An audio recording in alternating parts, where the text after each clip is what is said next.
আসসালামু আলাইকুম। Venture property solutions থেকে আমি সাব্বির আহমেদ আজকে আছি আপনাদের সাথে। আমি আজ এই মুহূর্তে রয়েছি মোহাম্মদপুর ঢাকা উদ্যানে। আমরা যেই প্রপার্টিটি আজকে আপনাদেরকে ঘুরে দেখাবো, এটা 1145 স্কোয়ার ফিটের একটি অলমোস্ট রেডি ফ্ল্যাট। এটা 9তলা বিল্ডিং, অলমোস্ট কমপ্লিট হয়ে গেছে, 8তলা পর্যন্ত কমপ্লিট। আর আমাদেরকে প্রজেক্টটি সম্পূর্ণ ঘুরিয়ে দেখার জন্য আমাদের সাথে রয়েছে জনি ভাই। উনি হচ্ছেন ইঞ্জিনিয়ার।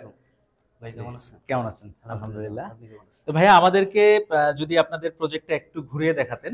আমরা এটাতে 1145 স্কোয়ার ফিটের ফ্ল্যাট, তাই না? না, এটা 1175। 1145 এর পাশে এটা আচ্ছা, এটা হচ্ছে পশ্চিম পাশে 1145 আর পূর্ব পাশে 1100। পূর্ব দক্ষিণ যেটা আছে এটা হচ্ছে 1175 স্কোয়ার ফিট। তাহলে এটার মধ্যে কয়টা বেডরুম রয়েছে? আমাদের এর মধ্যে 3টা বেডরুম, 2টা অ্যাটাচ বেলকনি, অ্যাটাচ বাথরুম, একটা কমন কিচেন আর হচ্ছে ড্রয়িং ডাইনিং। আচ্ছা, তাহলে আমরা ড্রয়িং রুমটা একটু দেখি। সর্বপ্রথম এটা হচ্ছে আমাদের ড্রয়িং রুম। এটা হচ্ছে আপনার 10 ফিট বাই 13 ফিট 6 ইঞ্চি। এই পাশে হচ্ছে আমার উত্তর পাশে আমার এখানে আপনি পাচ্ছেন, এখান থেকে আমার ঢাকা উদ্যানের মেন গেট সামনে এক বিল্ডিং পরে, যেহেতু আমার মেন গেট ঢাকা উদ্যানে, এখান থেকে আমরা বেরিবাদ এই রোড দিয়ে আমরা ডাইরেক্ট উত্তর পাশ দিয়ে আমরা বেরিবাদ যেতে পারবো। এখান থেকে আমার বিল্ডিং এর পাশে 20 ফিট রাস্তা উত্তর আচ্ছা, পাশে। উত্তর পাশে একটা রোড রয়েছে না? জি জি জি। তারপরে আসেন, এটা হচ্ছে আমার ড্রয়িং, এটা হচ্ছে আমার ডাইনিং 12 ফিট বাই 10 ফিট। এটা হচ্ছে আমার একটা কমন বেডরুম। এই বেডরুমটা হচ্ছে আমার স্ট্যান্ডার্ড সাইজ অনুযায়ী আছে 10 ফিট বাই 12 ফিট। এটা হচ্ছে আমার একটা অ্যাটাচ বেলকনি। বেলকনির পাশে আপনি দেখা পাচ্ছেন আমার একটা হচ্ছে দক্ষিণ পাশে একটা রোড আছে 25 ফিট। এই রোডের সামনে হচ্ছে আমার মেন রোড ঢাকা উদ্যানের এক বিল্ডিং পরে। যেহেতু আমার মেন রোড, এখান থেকে আমি আশা করি সব জায়গায় মুভ করতে আপনি কোনো জায়গায় যানজট কোনো সমস্যা আপনি ফেস করবেন না। এটা হচ্ছে আমার দক্ষিণ পাশ। এই দক্ষিণ পাশ উত্তর পাশ দুই পাশে হচ্ছে আমার ফ্রন্ট সাইড। সচরাচর ঢাকা শহরে কিন্তু এরকম দুই পাশে বিল্ডিং এর দুই পাশে ফ্রন্ট রাস্তা পাওয়া যায় না। আচ্ছা, এটা গেল। আসেন, এটা হচ্ছে আমাদের মাস্টার বেডরুম বা আপনি চাইল্ড বেডরুম ব্যবহার করতে পারেন। এটা হচ্ছে আমার একটা অ্যাটাচ বাথরুম প্লাস হচ্ছে অ্যাটাচ বেলকনি। বেলকনির পাশে আপনি যদি চান তাহলে বাইরে এসে দেখতে পারেন। এখানে আপনার আলো বাতাস কোনো সমস্যা হবে না, দুই পাশে আপনি আলো বাতাস পাবেন, যেহেতু দূরে আমার ফ্রন্ট সাইড।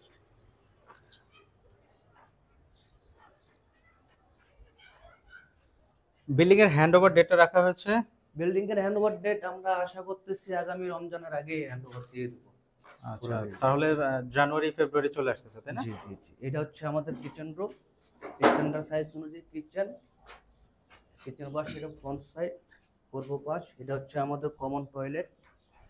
এটা হচ্ছে কমন টয়লেট। এটা হচ্ছে একটা মাস্টার বেড। মাস্টার বেডের সাথে অ্যাটাচ বাথরুম প্লাস হচ্ছে অ্যাটাচ বেলকনি।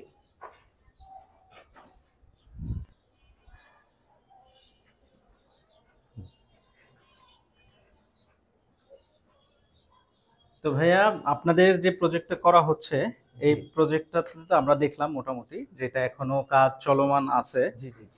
যেহেতু আগামী ডিসেম্বর বা জানুয়ারি নাগাদ হ্যান্ড ওভার হবে। তো এখানে যে আপনারা ম্যাটেরিয়াল গুলো ব্যবহার করছেন, বিল্ডিং ম্যাটেরিয়াল যেরকম রড হতে পারে, সিমেন্ট, ইট, এগুলা কোন ধরনের ইউজ করছেন? আচ্ছা, আমাদের পার বিএনসি 2020 অনুযায়ী বিল্ডিং কোড অনুযায়ী যা কিছু 2020 অনুযায়ী বিএনসিসি পার বিএনসি 2020 অনুযায়ী যে ম্যাটেরিয়ালস দেওয়া আছে, জি। সম্পূর্ণ এই ম্যাটেরিয়ালস ফলো করে আমরা এই বিল্ডিংটা করতেছি। আচ্ছা। এখানে সব হাই কোয়ালিটির ব্রিক, হাই কোয়ালিটির স্টোন চিপ, ব্রিক চিপ এবং cement, local brick, local sand, Sylhet sand, যা কিছু হচ্ছে সব হচ্ছে এগুলা সব উন্নত মানের A1 ম্যাটেরিয়ালস আমরা এখানে ব্যবহার করতেছি। আচ্ছা, ঠিক আছে, থ্যাংক ইউ। তাহলে আমরা ফ্ল্যাটের একটি ওভারভিউ আপনাদেরকে দেখাচ্ছি, আর কোন রুমের সাইজ বা কোন জায়গাটা কতটুকু সেটা বেটার ভাবে বোঝার সুবিধার্থে আমরা ভিডিওর শেষে অবশ্যই একটা ফ্ল্যাটের লেআউট আমি সংযুক্ত করে দিচ্ছি, যাতে করে আপনারা সবাই বুঝতে পারেন যে 1175 স্কোয়ার ফিট হলেও এই ফ্ল্যাটটা কিন্তু পর্যাপ্ত পরিমাণ লিভেবল স্পেস বা মুভেবল স্পেস এখানে পাওয়া যাবে। বড় সুবিধা হচ্ছে দুই পাশে ফ্রন্ট রাস্তা এবং আপনি আলো বাতাসের কোনো অভাব নেই। আর দুই পাশে রাস্তা থাকার কারণে এখানে আলো বাতাসের কোনো কমতি আমাদের I hope বিল্ডিং হবে না। দক্ষিণমুখী ফেস। আর দক্ষিণমুখী বিল্ডিং, এখানে দক্ষিণ দিকে যে রাস্তাটা রয়েছে এটা 25 ফিটের, আর উত্তর পাশে রাস্তা রয়েছে 20 ফিটের। আর এটা হচ্ছে ঢাকা উদ্যান এফ ব্লকে পড়েছে, তাই না? জি। এফ ব্লকে ঢাকা উদ্যান। এটা চন্দ্রিমার ঠিক অপোজিটে পড়েছে। চন্দ্রিমা যে 4 নাম্বার রোড, কাঁচা বাজারের অপোজিটে। কাঁচা বাজারের ঠিক অপোজিটে একটা বিল্ডিং পরেই। তো সেক্ষেত্রে আপনি পিওরলি রেসিডেন্সিয়াল যে ফ্লেভারটা এখানে পাবেন। আর এখানে খুবই ভালো ম্যাটেরিয়াল দিয়ে বিল্ডিংটা করা হচ্ছে, যে স্টোন চিপস, ব্রিক চিপস বা ব্রিক্স, সিমেন্ট, রড, যে এগ্রিগেট গুলোর প্রয়োজন হয় সেগুলো খুবই ভালো মানের দিয়ে করা হচ্ছে। আপনারা যেহেতু বিল্ডিং এর কাজ চলমান, আপনারা এসে দেখলেই মোটামুটি প্রজেক্টটা নিয়ে আন্দাজ করতে পারবেন যেটা কিভাবে করা হচ্ছে। এবং প্রত্যেকটা বেডরুমের সাইজ আমরা যেগুলো দেখছি প্রত্যেকটা কিন্তু বেশ অ্যাপ্রোপ্রিয়েট সাইজের, কারণ 1175 স্কোয়ার ফিটের মধ্যে আপনি অলমোস্ট ইউজেবল স্পেসই পাবেন। আই হোপ যে 1100 স্কোয়ার ফিটের মতো থাকবে। আর হচ্ছে ফ্ল্যাটের সাথে পার্কিং তো রয়েছেই। এখানে সবগুলো ফ্ল্যাটের সাথে যদিও পার্কিং দেওয়া যাবে না, কিছু কিছু ফ্ল্যাটের সাথে শর্টেজ আছে। তো ফার্স্ট যারা আসবেন তারা প্রথমেই পার্কিং গুলো সাথে নিয়ে নিতে পারবেন। আর এই ফ্ল্যাটটি যারা সরাসরি ভিজিট করতে চাচ্ছেন তারা স্ক্রিনে দেখানো নাম্বারগুলোতে আমাদের সাথে যোগাযোগ করতে পারেন। আর প্রপার্টির প্রাইস, বিস্তারিত এবং সকল ইনফরমেশন ডেসক্রিপশন বক্সে থাকবে, কাইন্ডলি সেখান থেকে একটু চেক করে নেবেন। আর দেখা হবে নতুন কোনো ভিডিওতে নতুন কোনো প্রপার্টি নিয়ে। টিল দেন, আল্লাহ হাফেজ, আসসালামু আলাইকুম।